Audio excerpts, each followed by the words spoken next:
Ok, então pessoal, boa tarde a todos. Então vamos iniciar com uma prece. Então nesse momento, serenando os nossos pensamentos, fechando os olhos, aqueles que assim o quiserem, para que possamos realmente nesse momento entrar em sintonia com os amigos espirituais, que nesta tarde que possamos ter um ótimo estudo, ótimas reflexões, que o Cássio possa estar disposto a nos apresentar tudo aquilo que realmente se propôs e assim todos nós possamos emanar uma luz de conhecimento para que possamos realmente, ao sair daqui, com certeza sair melhores do que quando aqui chegamos. Em nome de Jesus, nosso Mestre, damos por aberto então mais um estudo da tarde, que assim seja. O tema da tarde de hoje, dentro do curso Conhece-te a Ti Mesmo, chama-se Fugas Psicológicas. É o mesmo Emoções que Curam, agora por um outro ângulo, para que a gente possa se aprofundar um pouquinho mais sobre o tema, sobre o assunto, e que a gente possa refletir sobre tudo aquilo que nós vamos conversar sobre as reflexões da sala de hoje. Nosso sistema nervoso central, começamos aqui, nosso sistema nervoso central consegue suportar altas cargas emocionais, diluindo ou transferindo de localização. É interessante que a gente tenha esse conceito bem em mente. Nosso sistema nervoso central, ele tem estrutura, ele tem capacidade, ele foi idealizado para que nós suportássemos altas cargas emocionais. Ou nós vamos diluir, que seria o ideal, ou nós vamos transportá-las para uma outra região do cérebro e vai ficar ali paradinha, aguardando o momento certo, para que a gente possa ter estrutura psicológica, emocional, espiritual, para olhar aquilo de uma outra forma. O que significa isso? Que tem coisas guardadas dentro de nós há séculos, aguardando um momento certo para eclodir, para que a gente possa aprender pelo amor, não necessariamente pela dor. Então, quando eu digo só uma parte de nós se encarnou, só aquilo que a gente dava conta para essa existência, para essa equação de tempo. Então, tem coisas guardadas dentro de nós para daqui 100, 200, 500, 1000 anos, sem problema nenhum. Isso faz parte do processo. Então, entender que o espírito, essência, o self, o eu maior, a luz, a centelha, não importa o nome que a gente dê. Não importa o nome que a gente dê. É o espírito, nesse caso a essência, é o espírito que pensa. A mente reflete, o corpo executa. Então o problema não está no corpo. Por mais que ele produza substâncias, nós vamos falar sobre isso na semana que vem, mas não é ele a causa daquilo que nós estamos passando. E não é também a nossa mente, é o nosso espírito, é a nossa essência. É ali que está arquivado todo o nosso processo evolutivo, tudo, absolutamente tudo fica arquivado para aprendizado. Então, se perguntássemos qual é o sentido da vida? Evoluir.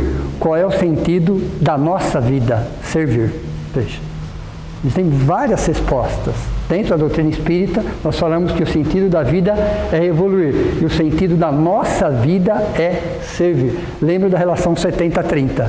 Toda vez que eu não entender essa relação 70-30, a vida vai me ensinar, de preferência pelo amor, mas pode ser pela dor, é uma escolha nossa, para que a gente possa reverter. Se hoje eu inverter e jogar 30-70, eu quero receber, quem sabe eu vou doar, eu serei um eterno doente, porque não é a minha essência, eu estou lutando contra a minha essência. Nós somos co-criadores. Veja. Cada ser humano, cada ser vivo não deixa de ser um co-criador. Então Deus, quando nos criou para que nós fôssemos co-criadores, independente do nosso nível evolutivo. Co-criador é aquele que gera a vida, aquele que favorece, aquele que compartilha isso. Isso faz sentido na nossa vida. Quanto mais nós nos doamos, não barganhamos, nós estamos acostumados a barganhar. Às vezes até de forma inconsciente. Nós estamos muito mais acostumados a barganhar do que propriamente a doar. Porque quem doa não cobra. Quem cobra não doou. A razão é exatamente essa. Quem doa simplesmente doa. Doar faz bem para a pessoa isso. Ela já entendeu a relação 70-30. As sucessivas descargas emocionais perturbadoras, estamos num planeta de provas e expiações, as sucessivas descargas emocionais perturbadoras de tal forma sobrecarregam os nervos que invariavelmente transfere aquelas mais difíceis de serem contornadas e aceitas para os arquivos inconscientes, dando lugares às fugas psicológicas. Veja.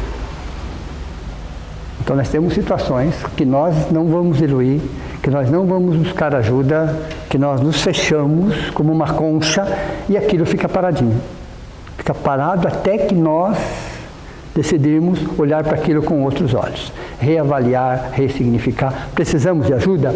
Sim. Às vezes precisamos até de medicações específicas? Sim. Não é essa a questão, porque estamos num corpo e o corpo precisa. Mas aquilo fica dentro de nós até que a gente possa entender que isso é uma fuga psicológica. E todos nós temos as nossas fugas psicológicas. Todos nós. Não, alguém que não tenha no planeta de provas e expiações. E por quê? As 3 esferas da psique humana, que nós já conversamos uma vez, e essas fugas psicológicas, elas estão estruturadas dentro dessas 3 esferas. A primeira esfera, alto-baixa estima, que todos nós temos. Então, são 3 esferas, uma dentro da outra, e a primeira esfera é a mais importante, baixa autoestima. Ali você tem complexo de culpa e inferioridade. Todos temos. Em maior intensidade ou menor intensidade, um planeta de provas e expiações é característico de espíritos que trazem isso no seu psique. É um problema? Não necessariamente. Estamos exatamente aqui conhecendo a nós mesmos e num processo chamado de, da aula passada, com a letra T, transmutação. Então nós estamos na fase da transmutação.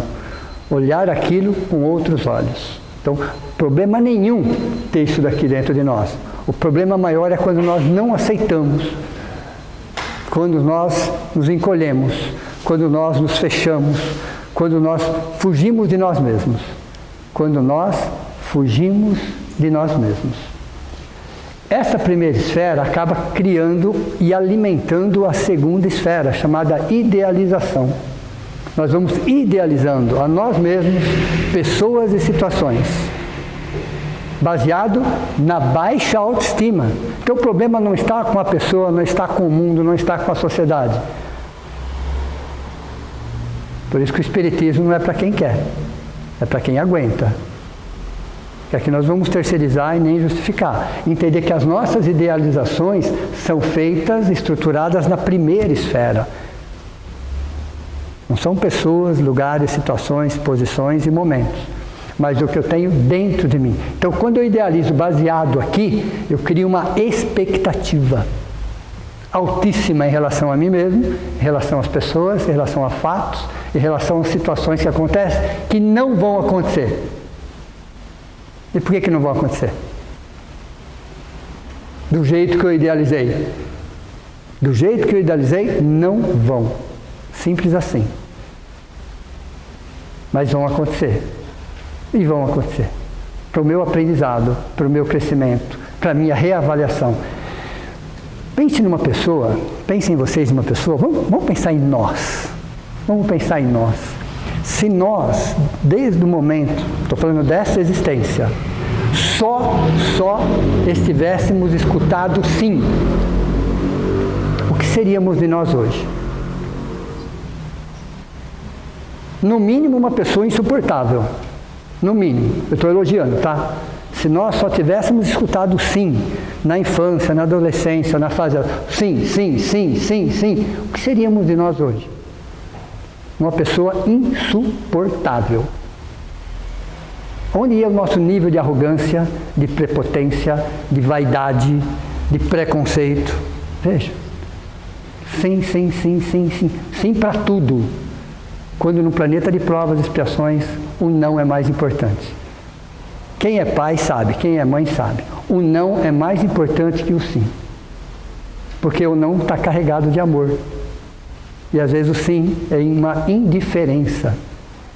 Veja. O não, às vezes, ou na maioria das vezes, está carregado de amor. E o sim é uma indiferença. E para nós, num planeta de provas e expiações, o não é mais importante que o sim. O não é mais importante que o sim, porque somos espíritos nesse processo de educação. Nessa idealização que não vai acontecer, do jeito que a gente planeja, do jeito que a gente idealiza, vai gerar em nós mágoas, ressentimentos e culpas. Vai gerar em nós mágoas, ressentimentos e culpas e outros sentimentos. E passamos a conviver com isso por décadas, por séculos, por existências, trazendo isso aqui dentro de nós, dentro de um planeta de provas e expiações. Mas o que nos impede começar a sair disso? Começar a dar o start, porque é um processo. É um processo. Você não vai fazer isso num fim de semana, você não vai fazer isso num mês, é um processo lento e gradativo. Lento e gradativo, lento e gradativo. Todo dia um pouco, mas todo dia um pouco. Que seja uma gota por dia, mas que seja uma gota por dia. Não adianta querer encher o jarro de uma vez só. Não adianta. Você não coloca essa água cristalina num jarro completamente sujo. Você tem que diluir aquele barro antes disso. E é exatamente a resistência à mudança. Nós somos extremamente resistentes à mudança. Olha, toda emoção gera energia. Toda emoção gera energia. Essa energia, por sua vez, se incorpora no nosso corpo espiritual. Toda emoção gera energia que, por sua vez, se incorpora no nosso corpo espiritual. O que significa o nosso corpo espiritual? Que ele está impregnado com as nossas emoções, com os nossos sentimentos. E muda até a coloração. A coloração do nosso corpo espiritual tem a ver com as nossas emoções. Você muda a coloração, a densidade, as manchas. Então, no plano superior, você nem precisa abrir a boca. Você nem precisa abrir a boca. Porque o seu corpo espiritual é um espelho de você. Então, o nosso corpo espiritual é um espelho de nós mesmos. E por quê? Porque a densidade dele é tão pequena, tão pequena, tão pequena, que é uma relação de 1 para 1000. Nosso corpo espiritual pesa 1000 vezes menos do que o nosso corpo físico. Então, vocês imaginem o impacto das nossas emoções e pensamentos no nosso corpo espiritual. Ele nos deforma ou nos conforma. Veja. Não é naquela emoção daquele dia, naquela semana, daquele mês. É aquilo que você alimenta. É aquilo que você alimenta. Por exemplo, num dia de 24 horas, na maior parte desse tempo, onde estão os nossos pensamentos? Na maior parte desse tempo, vamos tirar as 8 horas de sono, onde estão a maior parte dos nossos pensamentos? No passado, que já foi? No futuro, que não chegou? Em qualquer lugar, menos no presente. Menos no presente, ok. Veja, então nós não vivemos, nós sobrevivemos. Porque isso é confortável. O pior é que isso é confortável. Nós nos acostumamos por causa da culpa e da inferioridade. Então nós nos adaptamos, nós nos acostumamos a essa situação e achamos que isso é normal. Não é, é comum, não é normal. É comum as pessoas reclamarem de tudo? É normal? Não. Claro que não, não pode ser normal reclamar de tudo. Mas é comum, as pessoas reclamam de tudo a toda hora. Mas por que isso? Porque o egoísta quer que o mundo melhore para ele. Veja, o egoísta quer que está tudo errado no mundo. O governo está errado, a sociedade está errada, a prefeitura está errada, a escola está errada, o trabalho está tudo errado. O mundo precisa mudar para ele. A pessoa que está trabalhando isso, ele quer mudar para ser uma pessoa melhor para o mundo. Perceberam a diferença ou não? Essa é a diferença. O mundo está milimetricamente certo como está. As coisas estão milimetricamente certas como estão. Somos nós que temos que mudar o olhar. Somos nós. E como é que funciona isso? E tem até uma fórmula matemática aqui, ó, para vocês não esquecerem. E é igual a V multiplicado por S. E é igual a V multiplicado por S. E de energia multiplicado pela vontade Desculpa, E é a soma da vontade multiplicada pelo sentimento. Ó.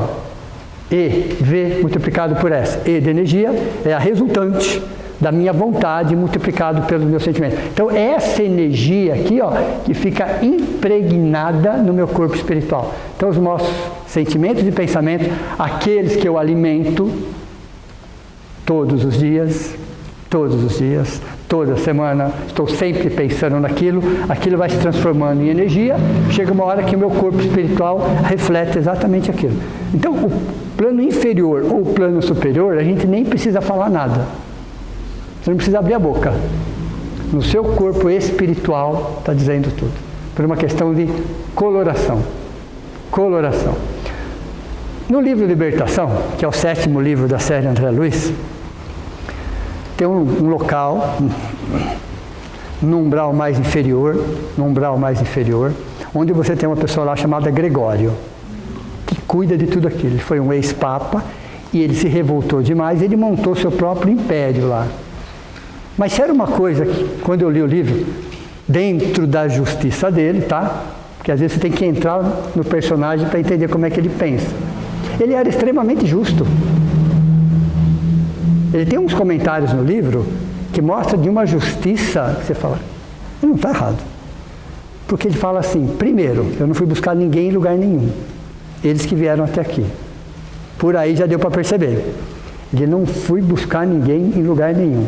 Segundo, aqui eu tenho um tipo de uma balança. Um tipo de uma balança. Essa balança dá a coloração.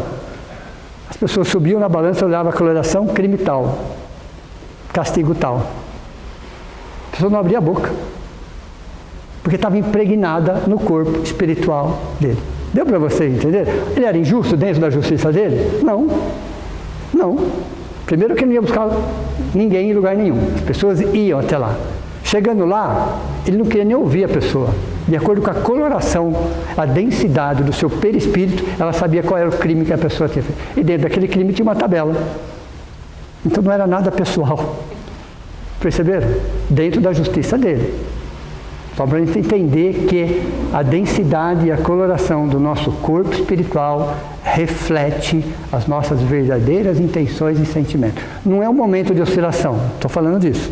Não estou dizendo daquele dia, daquela semana ou daquele mês. Estou dizendo quando você se mantém naquele padrão por livre e espontânea vontade.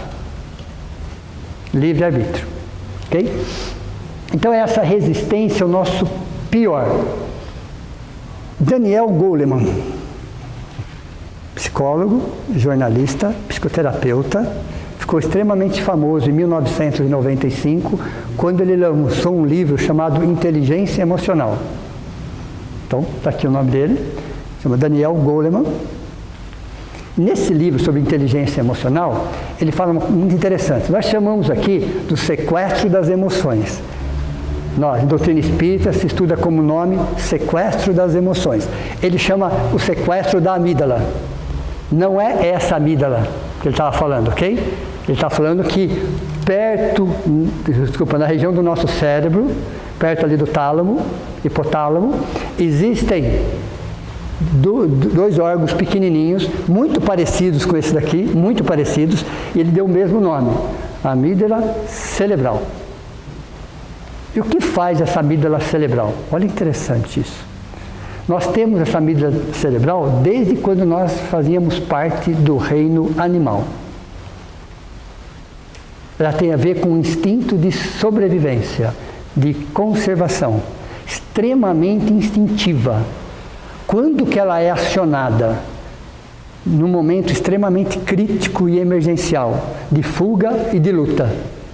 Frente àquela situação, o animal tem que avaliar aquilo em menos de um segundo. Eu fujo, eu corro, eu sumo ou eu luto?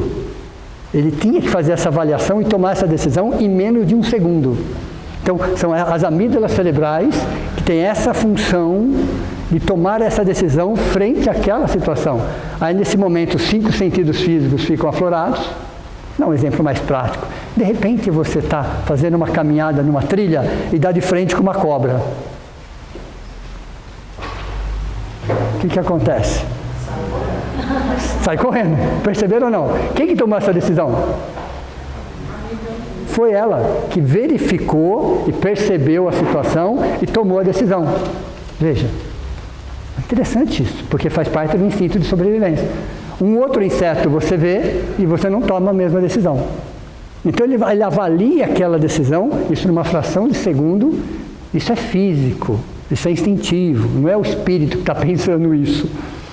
É o corpo que viu uma situação extremamente crítica e tem que tomar uma decisão, fuga ou luta. Então essa amígdala cerebral está conosco, porque o nosso corpo é um corpo animal. Então ela está ali exatamente com essa função. Exatamente.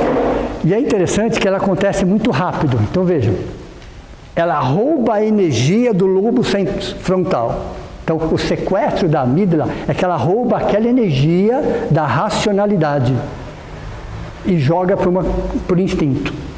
E aí ela vai buscar um padrão de comportamento para você tomar uma decisão e voltar no que estava antes. Veja.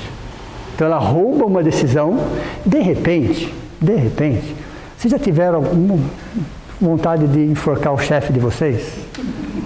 Num momento assim, né? Quem é chefe, quem é líder, né? Às vezes a gente tem a impressão que as pessoas querem nos enforcar, né? Só não enforcam por quê? Porque a amígdala fala, enforque. Aí a racionalidade fala, não, ele é seu chefe. Aí você engole e sai de ladinho. Olha, essa questão, não estou falando do chefe, mas pode ser qualquer coisa. Existem situações que acontecem no nosso dia a dia, que é exatamente a amígdala cerebral que manda o primeiro impulso. Ela manda o primeiro impulso porque é uma questão de sobrevivência, frente a um perigo, frente a uma situação crítica. Só que ela rouba a sua racionalidade e se você não tomar cuidado, você toma aquela decisão. Vocês já tomaram uma decisão impulsiva e depois se arrependeram? Só eu? Só eu? Falaram alguma coisa que não devia e depois, nossa, o que eu falei? Né? Já fez alguma coisa? Nossa, depois, né? Olha, interessante. Quem tomou aquela decisão naquele momento foi a amígdala, baseado no instinto de conservação. Então, Daniel Goleman, ele estuda sobre esse processo. Isso, sem dúvida nenhuma, esse sequestro emocional é uma reação imediata, instintiva, natural, para nos proteger num primeiro momento. Só o que acontece nas fugas psicológicas? Ela vai jogar aquilo por uma parte do inconsciente. Ela tirou o problema da sua frente. Essa é a função dela. Ela é a função dela, porém ela é instintiva. Você tem que catar aquilo e jogar para frente de novo. Jogar para frente de novo é olhar aquilo com outros olhos.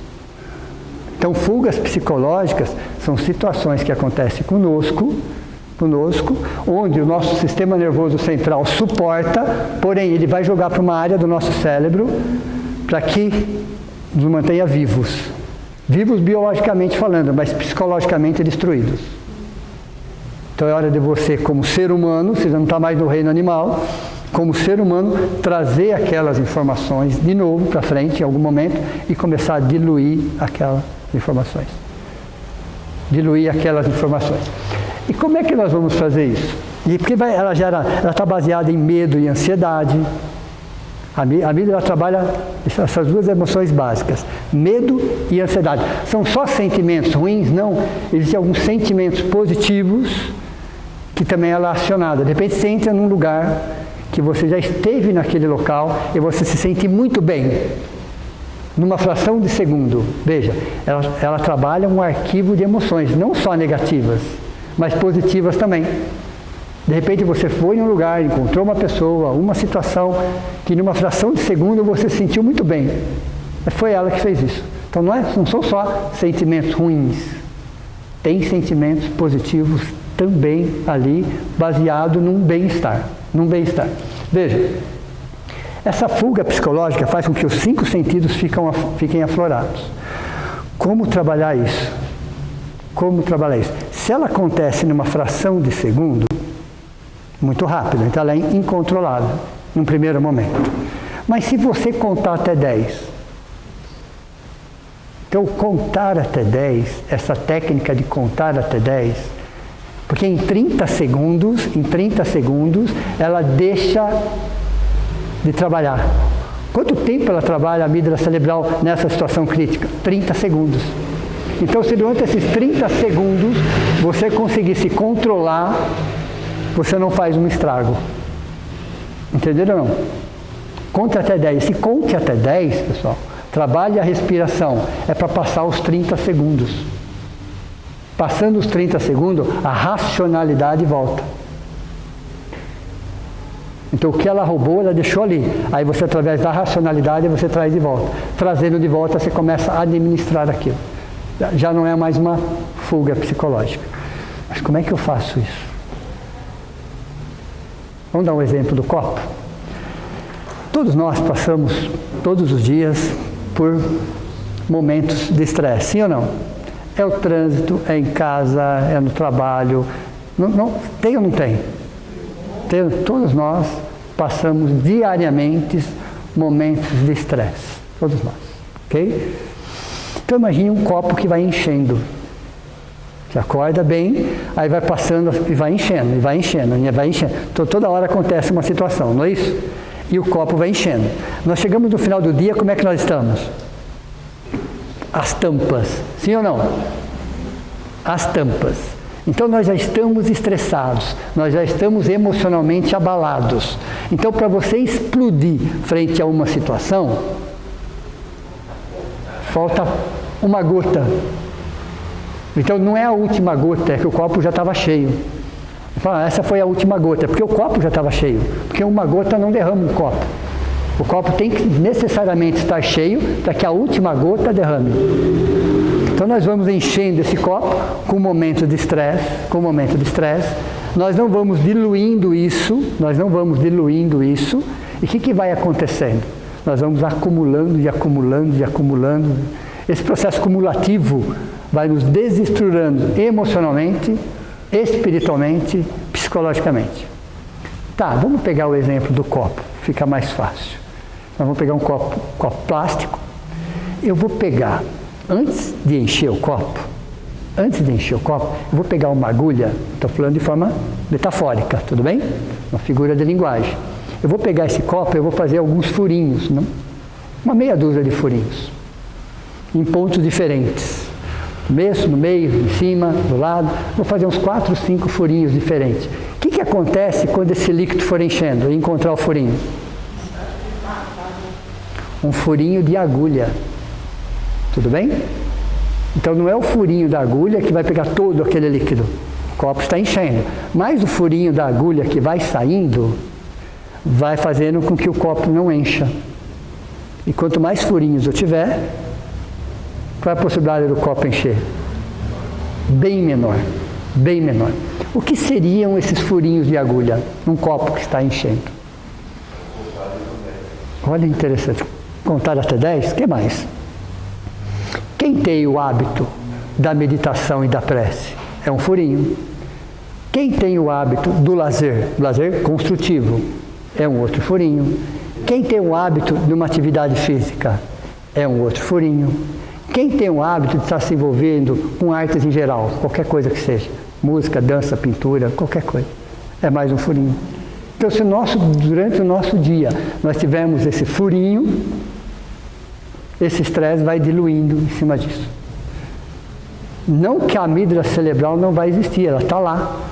Porém, o seu nível de estresse está sempre na metade do copo, ou abaixo disso. Então, os furinhos no copo de plástico significam uns escapes, onde você vai ter uma atividade física, onde você vai fazer um lazer, onde uma meditação e uma prece, onde você vai artes em geral, uma dança, uma pintura, uma música. Veja, você constrói o seu dia com alguns furinhos. Por mais que o dia seja estressante, por mais que aconteçam coisas que vão acontecer, você tem válvulas de escape, furinhos de agulha. É exatamente isso daqui, ó. O exemplo do copo. Você faz com que a amígdala cerebral trabalhe somente aquele momento, aquela situação, porque é biológico e é instintivo, mas a sua racionalidade volta depois de 30 segundos. Aí você começa a pensar, refletir, analisar, rever. Pode levar um dia, 2 dias, uma semana, um mês, não tem problema. Mas você traz aquilo para dentro de você para você conseguir.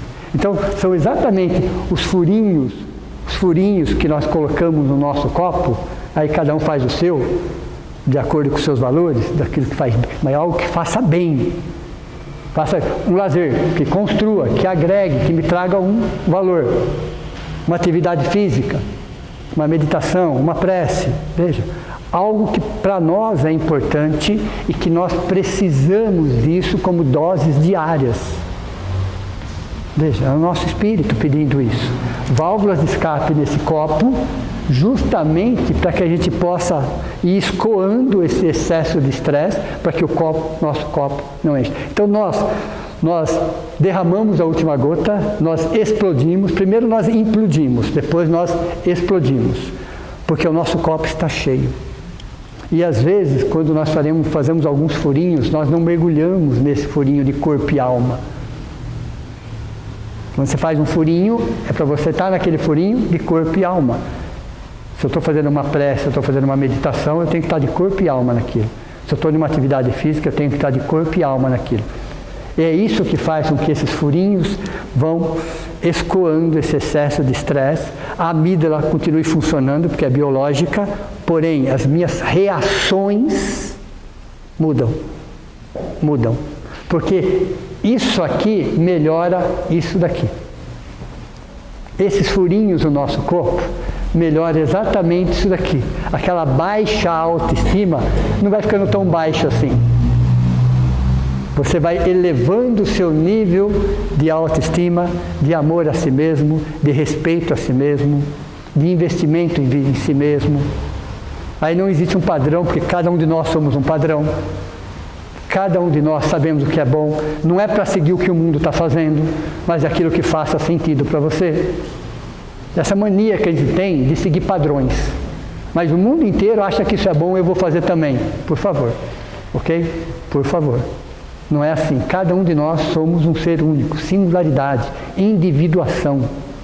Existem coisas semelhantes? Sim. Existem pontos parecidos? Sim. Mas eu sou eu. Eu tenho que fazer exatamente de acordo com a minha natureza, com as minhas emoções, com os meus sentimentos. Aí o que acontece? À medida que eu vou fazendo isso diariamente, eu vou melhorando isso diariamente.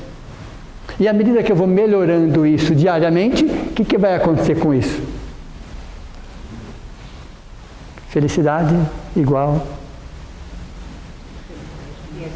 realidade menos expectativa. Felicidade igual realidade menos expectativa. Então, eu não fico criando expectativas muito elevadas em relação a mim e nem às pessoas. Porque cada um dá o que tem, cada um tem o que dá. Veja, é assim que funciona. E é assim que funciona. E se eu não crio tantas idealizações, o que vai acontecer com esses sentimentos? Eu vou olhando para cada um deles, porque eles estão escondidos no meu inconsciente, através de fugas psicológicas. As fugas psicológicas são situações que aconteceram aqui, que vieram para cá e chegaram aqui.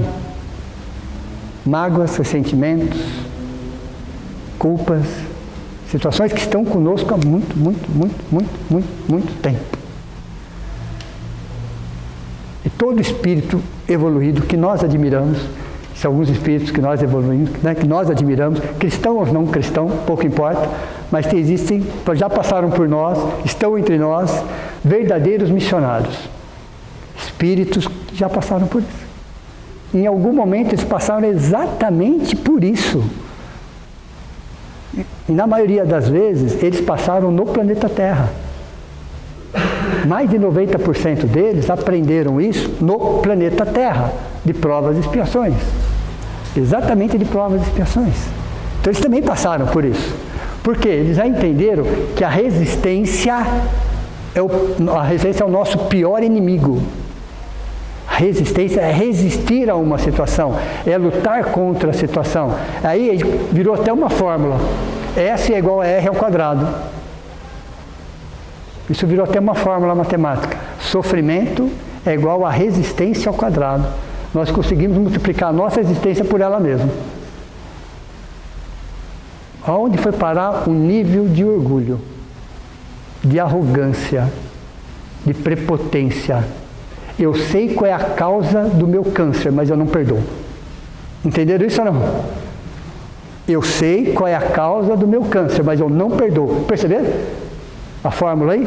Prefere ficar em sofrimento, pega a resistência, multiplica por ela mesmo, continua sofrendo, mas eu não perdoo. Você sabe a causa. Você já sabe a causa. E você continua com o mesmo padrão. O que significa isso? Baixa autoestima. Quanto mais baixa for a nossa autoestima, maior é o nosso orgulho. Interessante isso. Quanto maior for a nossa autoestima, maior é a nossa humildade. Uma pessoa extremamente orgulhosa, extremamente arrogante, extremamente prepotente, tem a autoestima no pé. Por isso que ela é assim. Exatamente por isso que ela é assim. Aí ela precisa de validação, ela precisa estar sempre em evidência, precisa estar sempre o centro das atenções, ela está sempre em destaque, sempre chamando a atenção. E por que isso? Porque falta amor próprio. Falta exatamente amor próprio. Porque quem tem amor próprio se respeita, põe limites e fala não. Okay? Tem situações que fogem do nosso controle. Tem situações que estão no nosso controle. Eu estou falando das situações que estão no nosso controle. Por estarmos encarnados no planeta de provas e expiações, nós estamos sujeitos a várias situações. Muitas situações. Coisas de existências passadas, sim, uma parte. Não tudo. Não tudo. Boa parte é porque você está no contexto. Você encarnar no planeta de provas e expiações, não importa qual é o seu nível espiritual, você vai passar por situações. Pode pegar um espírito de regeneração, um espírito de um mundo feliz, de um mundo celeste. Vou reencarnar num planeta de provas e expiações. Veja, ela não tem nada de passado, mas ela vai passar por situações extremamente complicadas. Qual é o livro de Alcione que fala sobre isso? Renúncia. Tem um livro chamado Renúncia. Ali tem Alcione, que o orientador espiritual dela fala assim: tem certeza que você quer ir? Começa assim o livro, França, Idade Média. Olha como começa. Primeiro parágrafo do livro, França, Idade Média. Veja, era um espírito muito elevado. Então, encarnar ou reencarnar num planeta de provas e expiações, você está sujeito a uma série de situações. Algumas situações têm a ver com existências passadas, outras não. Pode? Renúncia não é deserção.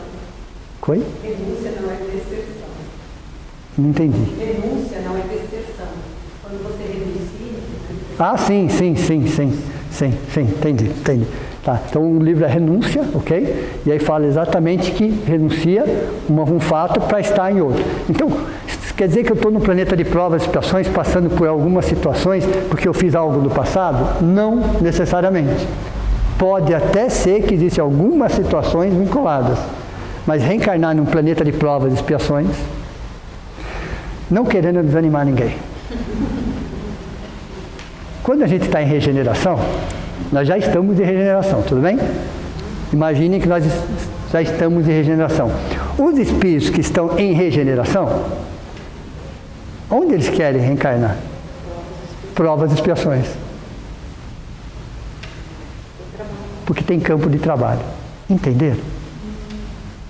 É interessante essa mecânica, essa matemática, né?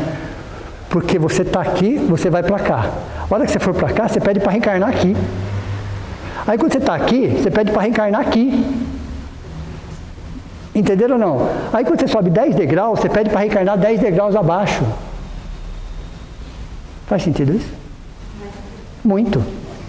Muito. Porque você vai reencarnar exatamente onde você pode produzir alguma coisa.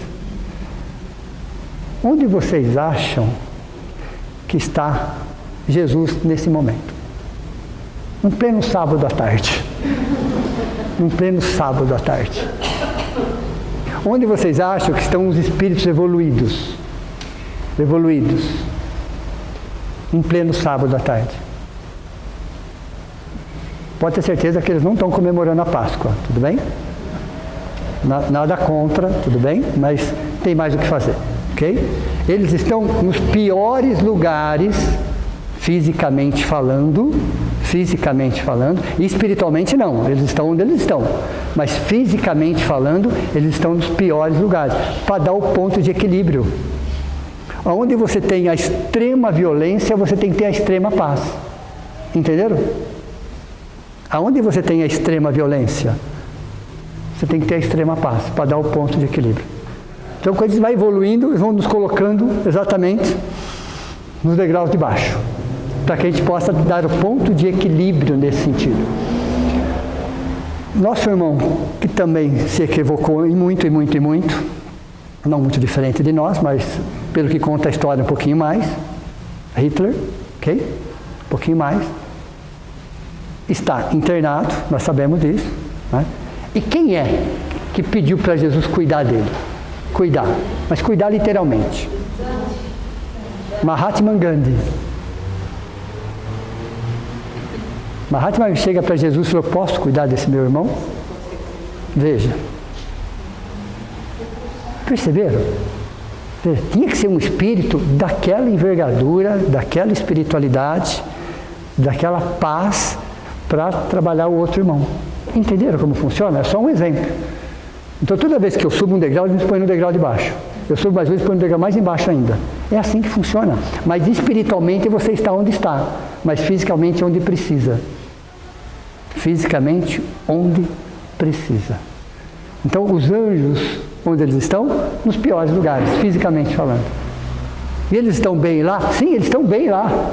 Eles estão trabalhando. Eles estão trabalhando. Eles estão exercitando. Eles estão tendo oportunidade de trabalho. Por isso que espírito de regeneração, para reencarnar, eles falam: quero reencarnar em provas de expiações. Mas você vai passar por muitas situações ali que não tem nada a ver mais com você. Não tem problema. Não tem problema. Eu preciso estar lá. Ali é uma oportunidade de trabalho. Entendeu? Desanimei vocês? Ok? Aí quando a gente trabalha isso daqui, que a gente vai elevando isso daqui vai diluindo. Vai diluindo. É um processo lento, gradativo, onde nós vamos diluindo ponto a ponto. Até porque, eu coloquei entre aspas aqui para ficar mais fácil, tá? É só uma figura de linguagem. Nós, na atual existência, é como se nós tivéssemos duas vidas. Nós, na atual existência. Uma vida é a vida comum a todos. Todos temos basicamente as mesmas necessidades. Então é uma vida comum a todos. 8,5 bilhões de habitantes no planeta Terra, todos têm as mesmas necessidades. Então as necessidades de um ser humano são muito semelhantes a qualquer ser humano de qualquer lugar que ele esteja. Então todos nós temos as mesmas necessidades, que é a vida comum de todos. Paralela a essa, simultânea a essa, nós temos outra vida, dentro da mesma existência. Essa vida são sonhos, são metas, são objetivos, que não é comum a todos. Que não é comum. A vida só faz sentido quando, além dessa que você precisa, claro, você trabalha essa. Você tem metas, você tem objetivos, você tem sonhos, você tem perspectivas. Por mais que você jogue isso no futuro, mas você começa a trabalhar desde hoje isso. Então a sua vida começa a ter um colorido diferente, um impulso diferente, quando você sai do comum e investe nas suas metas, nos seus objetivos e nos seus sonhos, que são seus. Não numa sociedade materialista que vai te vender alguma coisa, sinônimo de felicidade. Ok? Então, numa sociedade materialista, imediatista e consumista, a felicidade está em coisas, está em pessoas, está em lugares, está em posições sociais. Isso são pontos de felicidade e muito mais satisfação. São pontos de felicidade e muito mais satisfação. Felicidade é uma condição espiritual. É essencialmente espiritual. E para encontrar essa tal de felicidade, dois caminhos.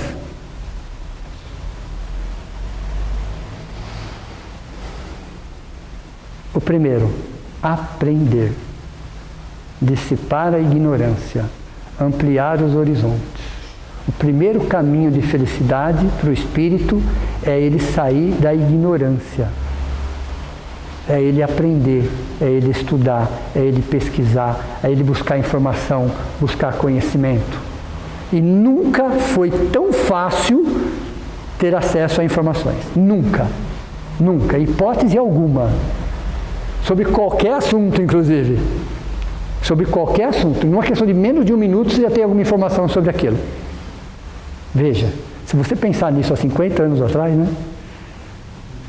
Se você pensar 50 anos atrás, tudo era muito mais difícil, tudo era muito mais complicado. A informação estava na biblioteca municipal, que estava fechada, não era isso?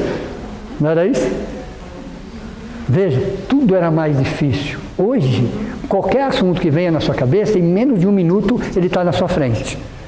Então, quando alguém fala, está difícil, difícil o quê? Está difícil o quê exatamente? Buscar informação, é isso? Está difícil?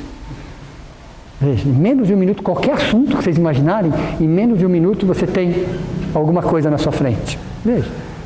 E é isso que alimenta o espírito. É isso que dá sentido, é isso que dá colorido. Essa é a primeira. Segunda. Anotem, porque vai cair na prova.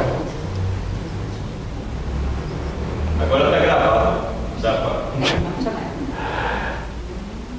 Autossuperação. Autossuperação. Você superar a si mesmo. A si mesmo.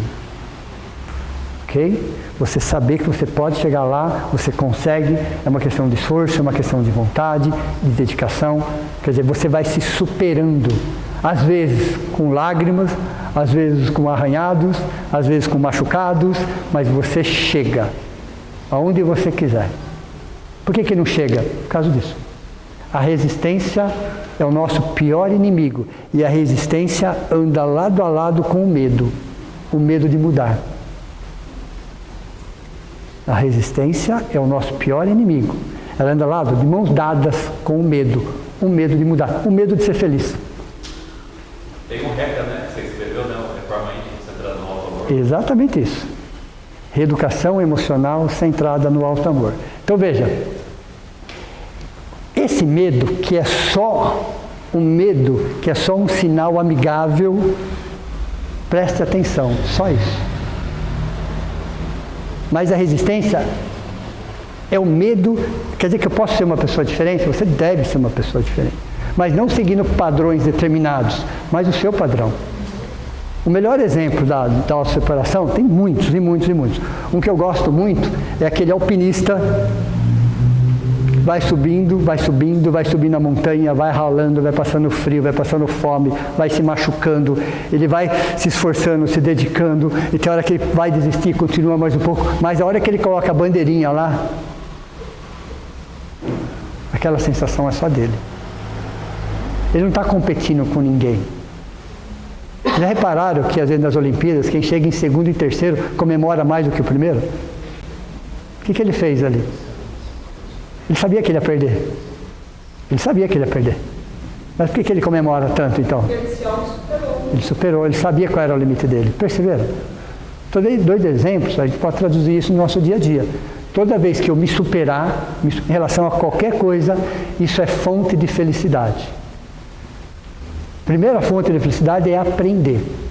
A segunda fonte é a autossuperação. Veja, eu não estou falando de pessoas, de lugares, de situações, de posições. Eu estou falando de nós. E a vida, ela traz N oportunidades de superação, de reavaliação, de ressignificação. Só que eu resisto. Por quê? Eu jogo aquilo na amígdala cerebral, ela dá aquela segurada, joga no cantinho, deixa aí, não mexe com isso não. E você vai carregando aquilo, e você vai carregando, e você vai carregando. Aí se transforma em depressão, crise de pânico, ansiedade. Aí cria uma série de transtornos psicológicos, você não sabe de onde vem. Nós sabemos de onde vem. Do espírito. Então, quando nós voltamos à história do copo aqui, nós vamos perceber que, sim, eu posso pegar meu copo e fazer alguns furinhos. Por que eu não posso fazer um furão? porque toda aquela água não pode passar por um canal só. Ok? São furinhos só para escoamento, para que você possa controlar o nível da água. Porque essa água faz parte ela subir, ela crescer. Se você faz um furo muito grande, a água escoa tudo em lazer. Só vai fazer o quê então? Você vai se jogar tudo, você vai fugir tudo para o lazer? Cada vez que você tiver um conflito, você vai... Não, é um furo de agulha. É um furinho de agulha para escoar e equilibrar o nível da água. E um dos maiores problemas que nós temos é um sentimento chamado mágoa. Como diz Joana de Ângeles, um subproduto do orgulho. Nossas mágoas, na maioria das vezes, para não falar 100%, eu vou falar em 95%, de cada 100 mágoas, 95 estão assentadas nisso, para não falar 100. É o orgulho ferido. Mas mágoa, má água, água parada, água apodrecida, uma má água. O que acontece quando a água fica parada? Ela apodrece, não é isso? Porque a água não é feita para ficar parada. Ela é feita para circular. Circulando ela gera vida, parada ela gera a morte, não é isso? A água parada gera morte, a água circulando gera vida. Então a mágoa é uma má água, a água parada. É a raiva congelada. Eu peguei aquela raiva, joguei para a amígdala, ela jogou num cantinho lá, congela isso. Ela fez exatamente isso. Com aquele momento, com aquele fato, com aquela situação, está lá, há anos, há décadas, há séculos, paradinho lá. Paradinha lá. Então, a hora de eu começar a olhar para as minhas mágoas, entender o verbo magoar. Veja, uma água, a mais cancerígena das doenças, é a mais cancerígena das doenças. É a doença que mais fica no corpo humano. Olha, a mais difícil de ser tratada. Às vezes ela vem dessa existência, às vezes ela vem de uma existência passada. Mas não como castigo, para educar. São sentimentos contraditórios parados ali há muito tempo. Só 7 octilhões de átomos, 80 órgãos, 10 trilhões de células, 7 sistemas funcionando simultaneamente. Veja, olha o corpo humano. Só que toda vez que você tem uma mágoa, você joga isso para a corrente sanguínea. A corrente sanguínea vai jogar isso para cada célula do seu corpo físico, para cada órgão do seu corpo físico, para cada sistema do seu corpo físico. Então, se você é uma pessoa magoada, o seu rim é magoado, o seu pulmão é magoado, o seu joelho está magoado, seu tornozelo está magoado. Veja, 10 trilhões de células, todas elas recebendo diariamente um alimento chamado mágoa. Veja. Os 80 órgãos estão magoados. Então fala, só aqui que está magoado? Os órgãos trabalham em sincronicidade. Ok? A corrente sanguínea trabalha todos os órgãos, todo o sistema digestivo, respiratório, todos eles estão trabalhando juntos. Então, se você carrega uma mágoa, significa que cada célula do seu corpo físico está magoada. Tem conexões. Nós temos aproximadamente 86 bilhões de neurônios no nosso cérebro. Okay? O segundo órgão que tem mais neurônios, temos neurônios no corpo todo. No cérebro, onde eles estão em maior quantidade. Tem as sinapses. Sinapses são as conexões. O nosso intestino tem 500 milhões de neurônios. Veja, cada órgão tem. E são esses neurônios que passam as informações. As sinapses são feitas através de troca de informações. Então, se todo dia você começa a jogar isso para o seu corpo, ele começa a trabalhar naquele ritmo. Então, se você acredita que você é uma pessoa infeliz, o universo só vai comprovar isso. Só vai te devolver isso. Porque você acredita que você é infeliz. Então, cada célula trabalha nessa frequência. Então, vai voltar para você situações para que comprove para você o que você sente, o que você pensa. Só que o nosso cérebro é atemporal. Nosso sistema imunológico é atemporal. Para ele tudo é presente. Tudo está acontecendo agora. Então, quando eu começo a olhar a mágoa como um verbo, vamos trabalhar como um verbo, um pouquinho de português agora, ok? Um verbo pronominal, reflexivo, que tem que ser conjugado com o pronome indicativo. Então, a mágoa, o verbo magoar, é um verbo pronominal, reflexivo, que tem que ser conjugado com o pronome indicativo. Quando eu vou conjugar esse verbo, eu tenho que dar nome aos bois. Conjugar o verbo magoar é achar o agente da mágoa. E o agente da mágoa não é uma terceira pessoa. Aí dói mais ainda, né? E o agente da mágoa não é uma terceira pessoa, não é um fato, não é uma situação. O agente da mágoa sou eu. Exato, ok? Então, eu me magoei. As pessoas podem ter trazido situações delicadas, difíceis, complicadas, eu concordo. Né? Como nós também levamos situações difíceis e complicadas para as pessoas, sim ou não? Porque é muito fácil, né, achar que é só o outro. Só o outro. Muito pelo contrário, eu também faço isso. Eu também levo situações complicadas, eu também acabo machucando, ferindo, maltratando, abandonando, ou não? Ou só eu de novo? Oxi. Ok? Ufa, ufa. Ok? Então, nós também, porque quando eu olho para aquilo, eu tenho que entender que eu também faço isso.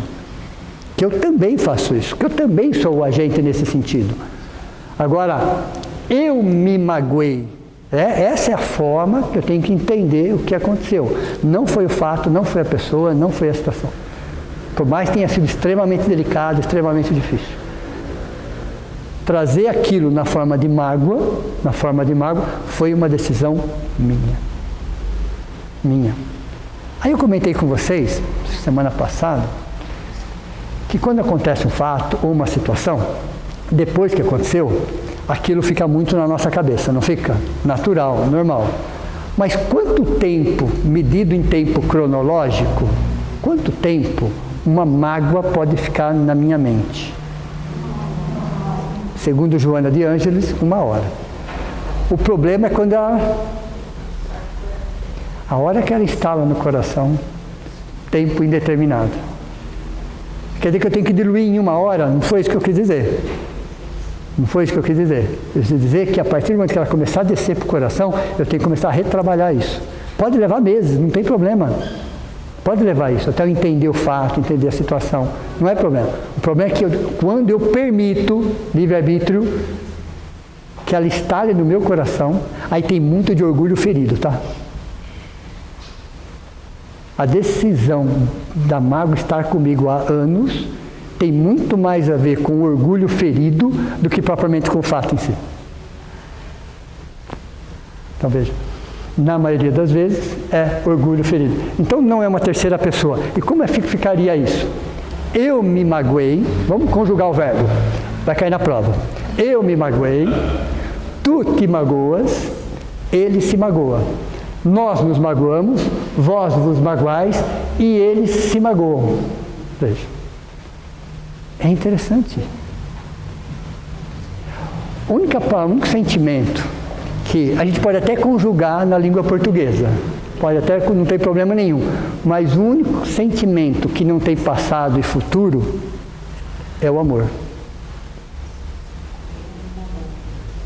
Você pode até conjugá-lo na língua portuguesa, mas na essência ele não existe tempo para ele, porque ele só trabalha um presente contínuo. Você fala, eu amei. Não, você continua amando, às vezes de forma diferente, de um jeito diferente. Mas eu continuo amando.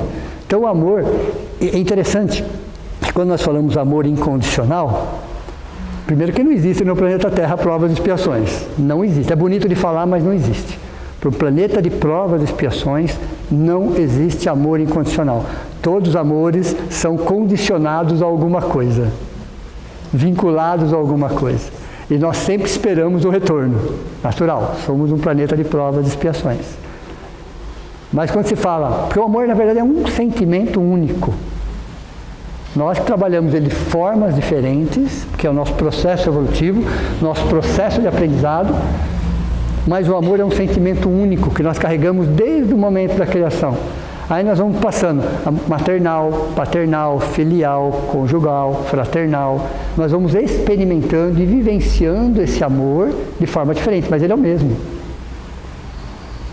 Nós que separamos em caixinhas, nós precisamos separar em caixinha, não temos estrutura psicológica. Quando se fala amor incondicional, não temos, esquece. A gente vai começar a entender um pouco sobre isso. Quando eu falo entender, eu não estou falando entender aqui, pessoal, entender aqui, ó. Entender aqui nós entendemos. Entender o que é o amor condicional, eu entendo aqui perfeitamente. Ninguém precisa me explicar o que é um amor incondicional. A teoria é muito fácil. O problema é você sentir o amor incondicional. Isso você começa em regeneração. Você começa esse processo, que não termina, tá? Esse processo começa em regeneração.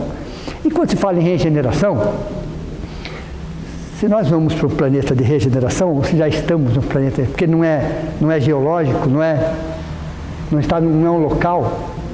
local, é uma vibração, não é uma vibração. Quando eu falo que eu estou num planeta de regeneração, é porque existe alguma coisa degenerado dentro de mim. Sim ou não? O próprio nome regeneração já é autoexplicativo.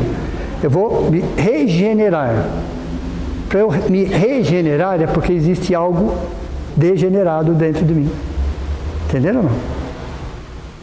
Então eu tenho que entender.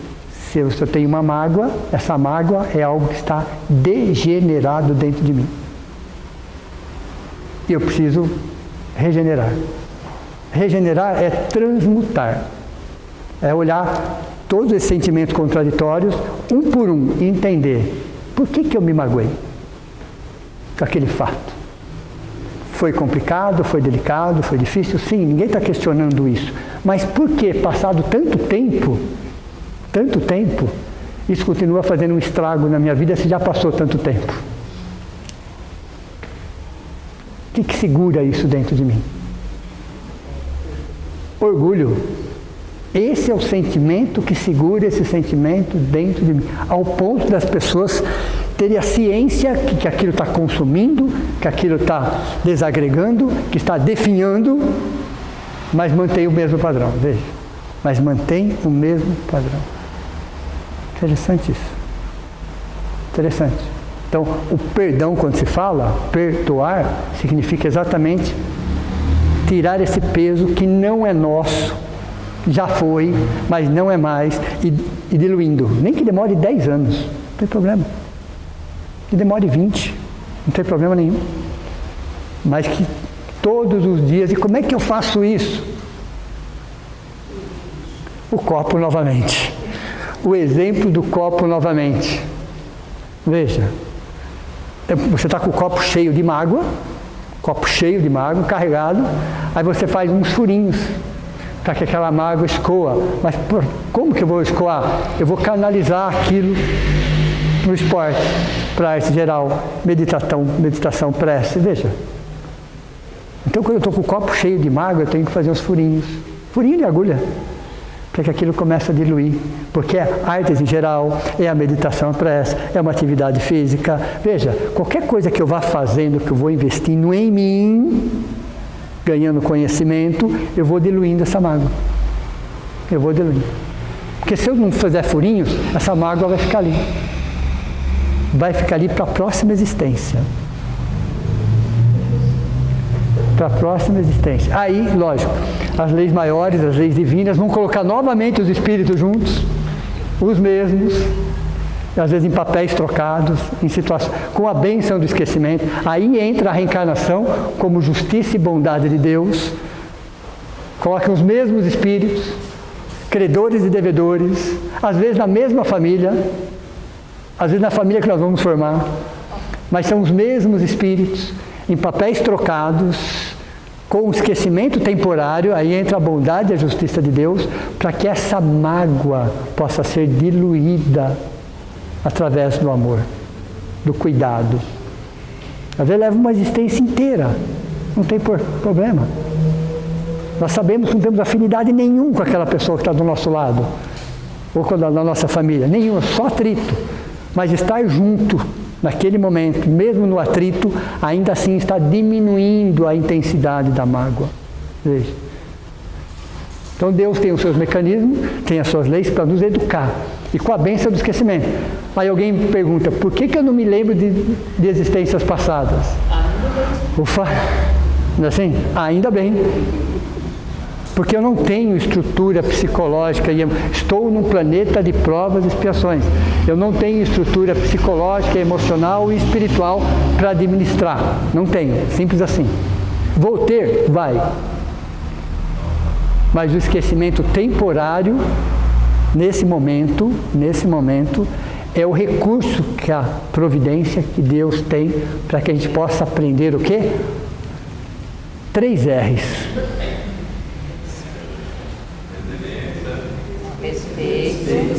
Respeito a si mesmo, respeito pelo próximo e responsabilidade nos atos.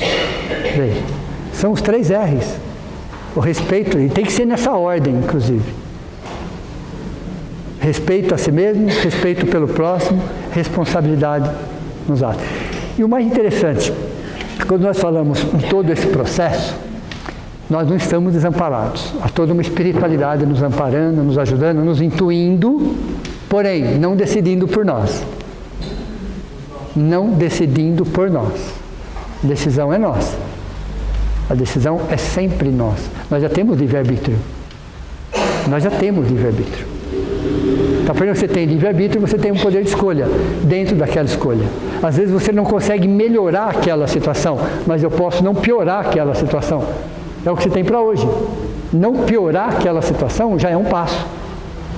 Então tem situações que nós já melhoramos, tem situações que estamos melhorando, tem situações que ainda não vamos melhorar, mas não vamos piorar.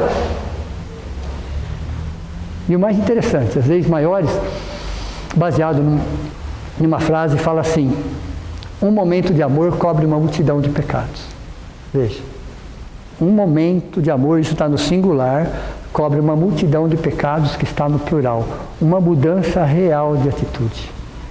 Uma perguntinha básica para vocês. Vocês acham realmente que Deus está preocupado com o nosso passado?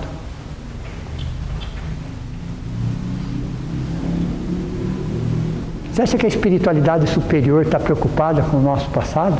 O que nós fizemos, o que nós deixamos de fazer? Vocês acham que eles estão preocupados com isso? Você acha que eles estão preocupados se nós já estamos caminhando para frente? Não, também. Olha que interessante isso. Então a espiritualidade superior não está preocupada com o nosso passado, ok? Mas a preocupação em que direção os nossos pés estão voltados hoje. Não estou perguntando se você já saiu para caminhar. Em que direção os nossos pés estão voltados hoje? Entenderam? Caminhar é o próximo passo, mas eu tenho que mudar a direção dos meus pés. Até ontem eu estava nessa direção. Eu não vou conseguir fazer disso para isso. Eu tenho que parar de fazer isso, está aqui, e começar a inclinar numa outra direção. Então eu não saí andando ainda. Mas em que direção os nossos pés estão voltados hoje? Quando eu falo hoje, eu estou falando hoje mesmo. No dia de hoje. Então nós temos que sempre perguntar em que direção meus pés estão voltados hoje. Então por mais que eu não consiga resolver algumas questões ou fazer algumas coisas que eu gostaria, a minha intenção, a minha vontade de melhorar. Então, o que está degenerado dentro de nós, num planeta de provas e expiações, em primeiro lugar, é algo chamado mágoa. Baixa autoestima. E como recuperar isso? Melhorando a autoestima. O perdão a si mesmo. O auto-perdão. Quem trabalha o auto-perdão, trabalha o perdão. Quem trabalha o perdão, trabalha o auto-perdão. É interessante você falar auto-perdão e perdão. Então, eu entendi que eu cometi equívocos, que eu cometi falhas, que eu feri pessoas e machuquei. Eu entendi e aceito. Aceito, sem justificar e sem terceirizar. Aí eu começo a entender que o outro, que é um ser humano tanto quanto, também comete falhas. Também acaba se equivocando. Também é falível. Aí eu começo a trabalhar o perdão. Aí eu começo a trabalhar o perdão, reforça meu auto-perdão. Olha que interessante. Aí eu reforçando o meu auto-perdão, vai para o perdão de novo. Entenderam como funciona isso? É assim que Deus faz as suas leis educativas. Mas é hora de a gente entender a nossa psique. O amparo da espiritualidade está aí, os livros estão aí, os filmes estão aí, pessoas estão aí, lugares estão aí. Sim, tem. Tem. Sempre teve. Para todos os gostos, para todos os caminhos são válidos. Mas começar a caminhar é com a gente daí. Então, se nós temos uma mágoa e já estamos pensando desta forma, mentes semi-despertas, como fala Joane de Ângeles, já demos o passo mais difícil. Parece que não, mas esse passo que nós estamos dando agora é o passo mais difícil de todas as nossas existências. O mais difícil, o mais complicado, porém, nós já demos esse primeiro passo. Não importa se for pelo amor ou pela dor, pouco importa também.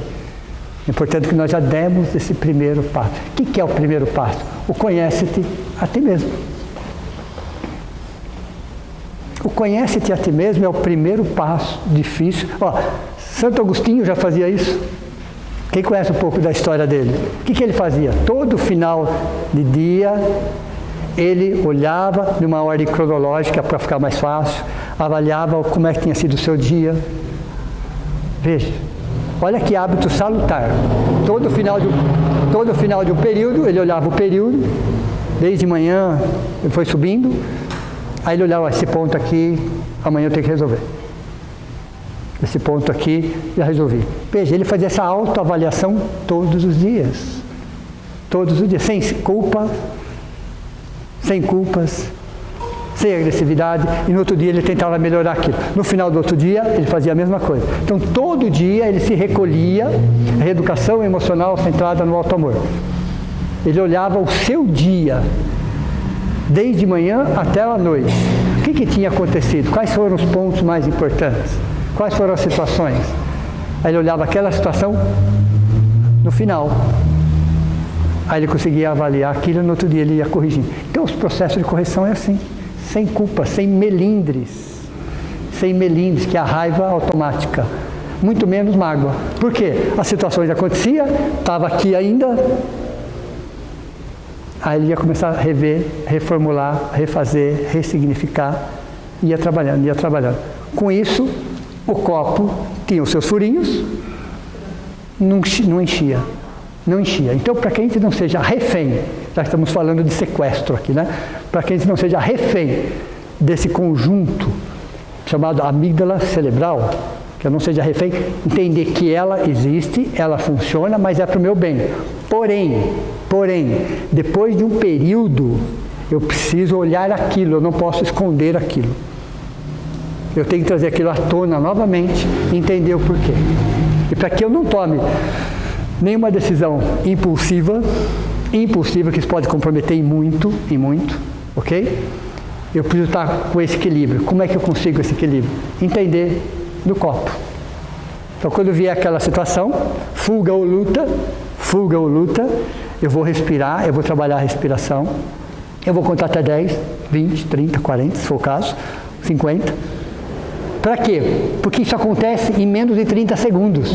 Essa reação biológica, fisiológica, natural, quanto que ele dura dentro de mim? 30 segundos. Então, se eu suportar os 30 segundos, a racionalidade vem e aí eu consigo analisar aquilo. Veja. Então, é o racional que entra. Então, eu passo a não ser uma pessoa impulsiva, explosiva, porque eu tenho no meu copo alguns furinhos. E são esses furinhos que me trazem equilíbrio, que me trazem paz. Dá para não ter raiva? Não dá. Porque a raiva é uma emoção básica. As 5 emoções, não tem como você não ter. Ela faz parte do seu crescimento. Então, ter raiva é natural, saudável. Agora, o que eu vou fazer com a raiva é uma decisão minha. Eu posso ter raiva naquele momento, daquela situação, frente àquela circunstância.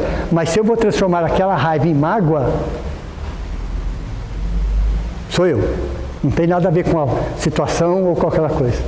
Eu que vou decidir. E eu vou carregar aquilo para o resto da existência. Ou de outras existências. Veja, às vezes aquele espírito já evoluiu, já cresceu, já está em outro patamar, já se arrependeu, se for o caso, já nos envolve em luz, veja, e você odiando ele. Por quê? No seu oval fluídico, nós temos um oval fluídico aqui, ok? Todos nós temos.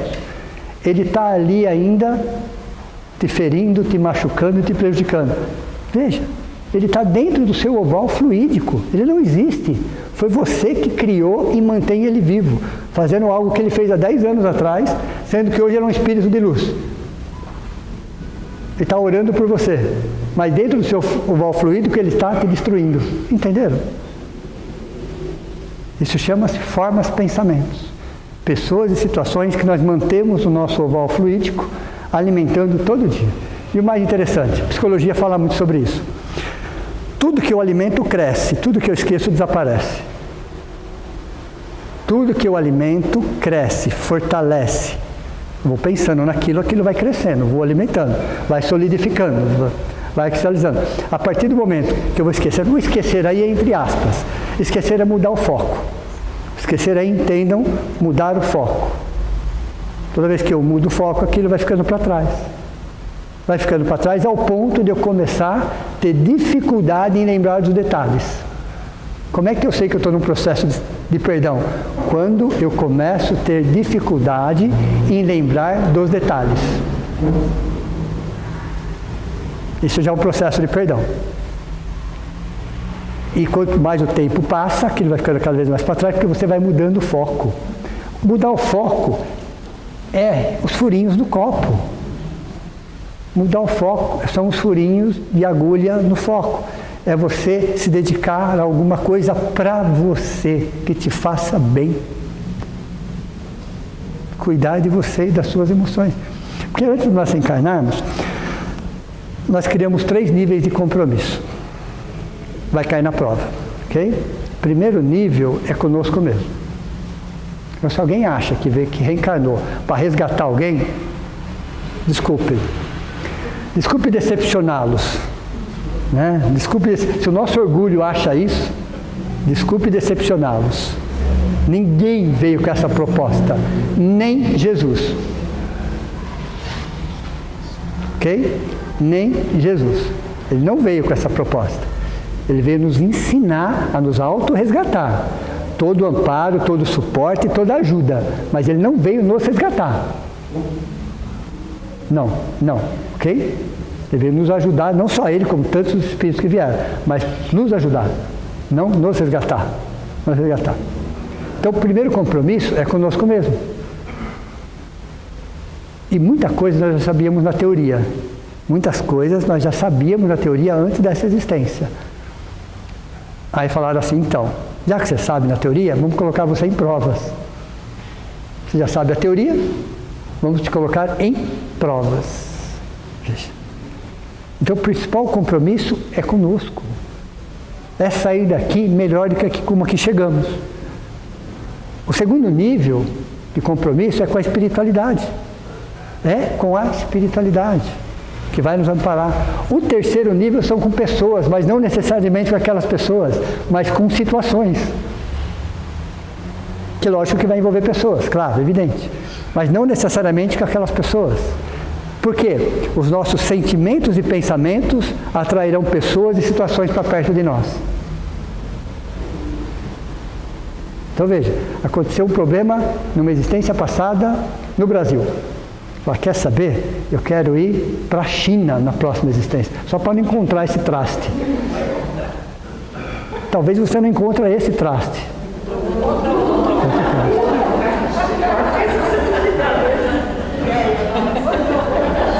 Só, né? Eu não estou brincando, vocês viram, mas eu não estou brincando, né? Aí você pensa assim, quer saber? Na próxima eu vou para o Alasca, lá tem meia dúzia de pessoas só. Talvez não seja aquela pessoa da China, seja uma outra ainda. Por quê? Os seus sentimentos e pensamentos vão atrair pessoas e situações para perto de você, para suas lições. Para suas lições. Onde você estiver, para onde nós formos, lá nós estaremos. Tá bom? Para onde nós formos, lá nós estaremos.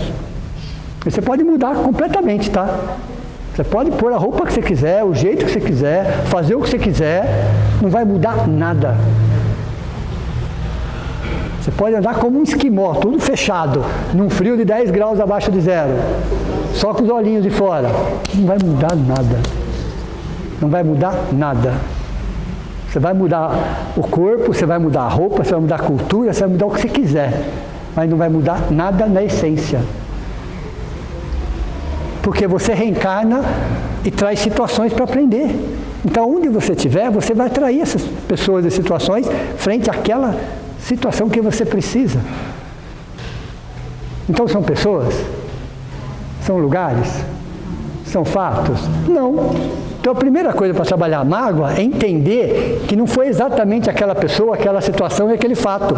Foi a lição que nós precisávamos para começar um processo de regeneração em algo que estava degenerado. E um processo de regeneração é você sangrar, para que você possa entender o que está acontecendo com você. Para que você possa acontecer e cuidar da sua ferida. Todos nós temos. Todos nós temos. Então eu paro de justificar, mas se eu estivesse lá na Holanda, isso não ia acontecer. Ia do mesmo jeito. Ia do mesmo jeito. Ok?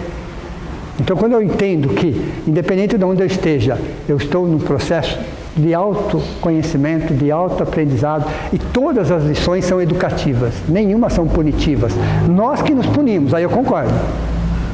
Muita coisa que acontece conosco não tem nada a ver com Deus. Nada, absolutamente nada a ver com Deus. Tem a ver com as nossas escolhas. Tem a ver com as nossas escolhas. Então, se você decide não cuidar da saúde, você fica doente e Deus está te castigando? Não. Não, muito pelo contrário, ok? Quantas pessoas foram falar? Mas você decidiu. Então, tem muitas coisas que acontecem conosco que nós não podemos colocar nas costas de Deus. Não. Mas aquilo que nos cabe, na semana passada tinha uma frase aqui, bem no cantinho aqui, que diz assim: vamos supor que Deus fosse um engenheiro civil. Lembra da frase da semana passada? Quem que anotou? Eu falei que ia cair na prova. Quando Deus não alivia o peso, Ele reforça a estrutura. Tá? Olha, quando Deus não alivia o peso, Ele reforça a estrutura. Então, existem situações difíceis e complicadas? Sim. Que nós vamos precisar de ajuda? Sim. Sim. Mas Deus reforça a estrutura. É como um engenheiro civil. Suporta 1 tonelada. Olha, naquele mês vai ter 10 toneladas em cima. Vamos reforçar a estrutura. Vamos reforçar a estrutura. Então, o amparo e a ajuda nunca vai nos faltar. O problema não é esse. O problema não é esse. O problema somos nós.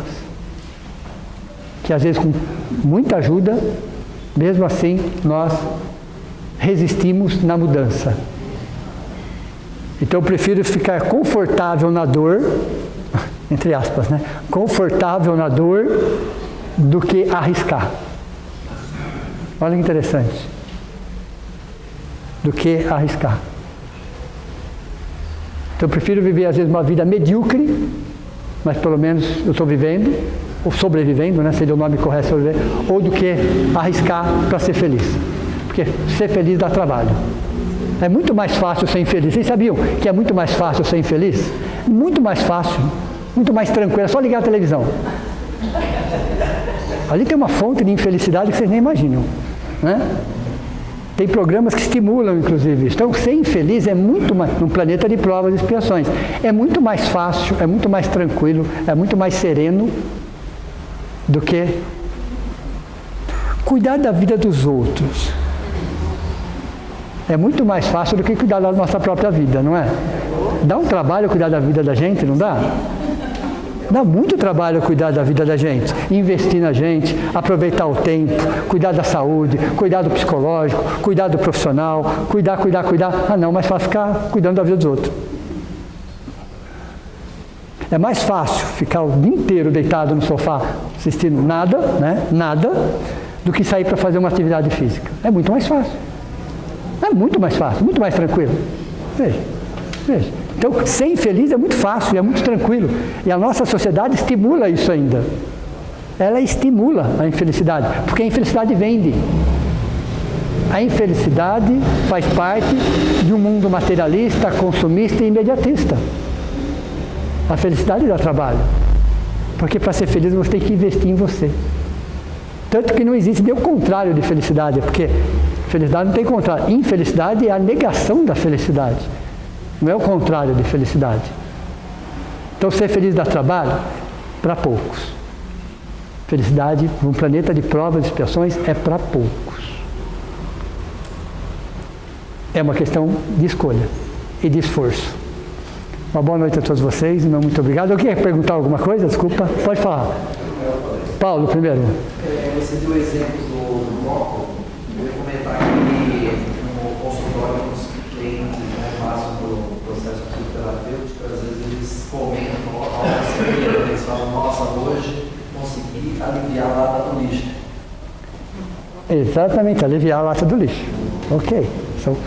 Vem mais? Só queria fazer um comentário. Nós estamos na Páscoa agora. Sim. E a doutrina espírita não é salvacionista. E a gente vê muita faculdade, Jesus passou por aquilo para nos salvar, esse discurso. Faz parte. Faz Né? parte, assim, a gente não vê. Não. Respeita, claro, evidente. Até participa, se for o caso, né? Mas não é a linha de pensamento. A promessa. A promessa está no campo do desejo.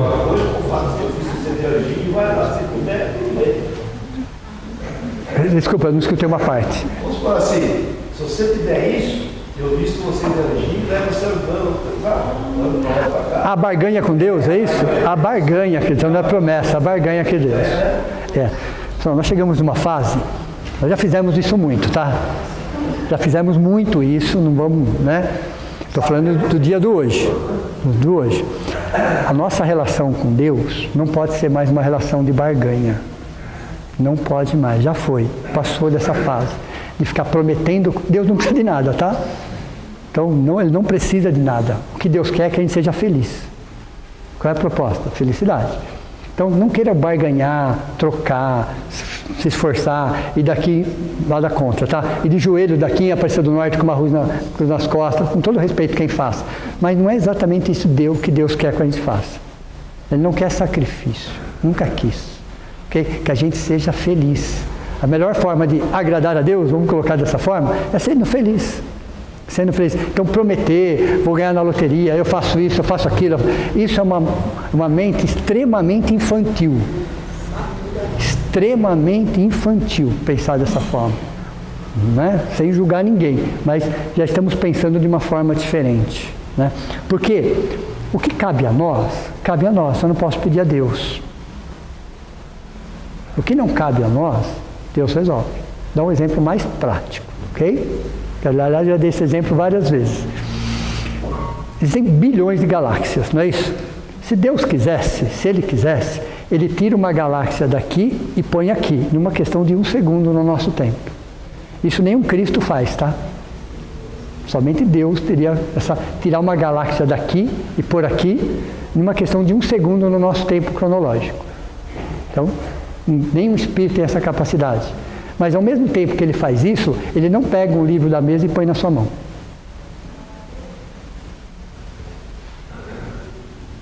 Veja, ele muda uma galáxia, mas ele não pega um livro de uma mesa e põe na sua mão. O que está faltando aí?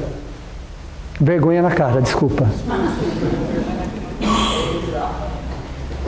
Pode falar, Diego. Eu acredito que seja importante acrescentar na aula de hoje essa questão do padrão psicológico que temos. Sim. A partir do momento que eu percebo, eu sou muito ciumento e eu não consigo mudar. Você mencionasse nessa questão de que a partir do momento que eu percebo o meu padrão psicológico, é uma escolha manter esse padrão psicológico. É uma escolha. Porque a maioria que eu converso fala, eu tenho um determinado padrão, porém eu não consigo mudar. Consegue. Porém, a partir do momento que é percebido que sou assim, exato, a mudança é uma escolha. É uma escolha, e lógico, sozinho vai conseguir, Diego? Não. Vai precisar de ajuda? Sim. Não dá para pegar com a mão. Não tirar com a mão, não dá. Mas a partir do momento que eu identifico um padrão em mim, sem justificar e sem terceirizar, primeira coisa. Perceber é não justificar. Por exemplo, você falou, tá, eu sou uma pessoa extremamente ciumenta. Bom, não justifique e não terceirize, aceite. Ok? Tá, o que eu preciso para trabalhar? Autoestima. Uma pessoa extremamente ciumenta tem a autoestima desequilibrada, ok? Eu preciso trabalhar minha autoestima, está faltando amor próprio, investimento em mim mesmo. Então, quando começa a trabalhar nesse nível, o ciúmes vai diminuindo essa intensidade e passa a ser saudável, dentro de uma realidade saudável. Então, toda vez que eu reconheço alguma coisa de mim, sem terceirizar, sem justificar, buscar ajuda. E ajuda existe. Mas eu tenho que ter a humildade para buscar ajuda. Enquanto eu não buscar ajuda, eu vou continuando terceirizando e justificando. Nós temos, eu falei da mágoa, mas podia ser o ciúmes. Podia ser qualquer outro sentimento. Mas eu preciso identificar esse sentimento em mim. Identificando, é que nem na aula passada. Passei uma técnica para eles, PARDA, lembram? PARDA. Né? Quando a gente identifica alguma coisa, como é que a gente trabalha aquilo. Qualquer sentimento dá para trabalhar naquela técnica que nós conversamos semana passada. Mas tem que fazer, tem que começar. Não para os outros, não para a sociedade. Toda vez que eu tiver que provar alguma coisa para a sociedade é porque eu estou com um problema interno meu. Estou buscando validação. Eu tenho que provar para mim mesmo que eu sou capaz. Mas é um processo. E às vezes vou precisar de psicólogos, psicoterapeutas, psiquiatras. Eu vou precisar de um conjunto de situações. Até aí não é problema nenhum. Mas o principal sou eu. O principal sou eu. Ok? Mais alguma coisa? Então vamos só a prece de encerramento. Então vamos, nesse momento, agradecer a mais esse reencontro, a mais essa oportunidade. A alegria de estarmos aqui reunidos, em uma casa que acolhe a todos, em uma doutrina onde vê irmãos em todas as partes, seres humanos. Numa doutrina que não enxerga diferenças, muito pelo contrário. Numa doutrina que consola, que esclarece e que liberta. Que olha para todas as outras religiões e outras doutrinas e filosofias com o mesmo carinho, com o mesmo amor, com o mesmo respeito. Uma doutrina que insiste em falar de Jesus, falar do nosso Cristo, do nosso guia e modelo. De uma doutrina que nos ampara, nos dá oportunidade de trabalho e que nos dá certeza que não estamos aqui por acaso. Cada um de nós é uma história, é uma experiência. E reencarnamos com o único propósito, sermos felizes, dentro daquilo que realmente tem significado, dentro daquilo que para nós faz sentido. E a felicidade é um processo de auto-amor, é um processo de auto-respeito, de autoconsideração, de ter metas, de ter sonhos, de ter objetivos, de ir em busca de conquista, de conhecimento, de autossuperação.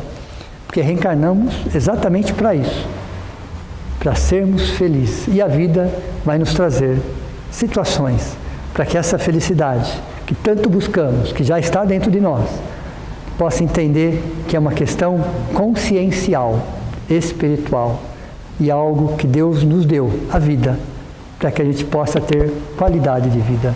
Que assim seja. Uma boa noite a todos vocês, bom descanso, até a próxima.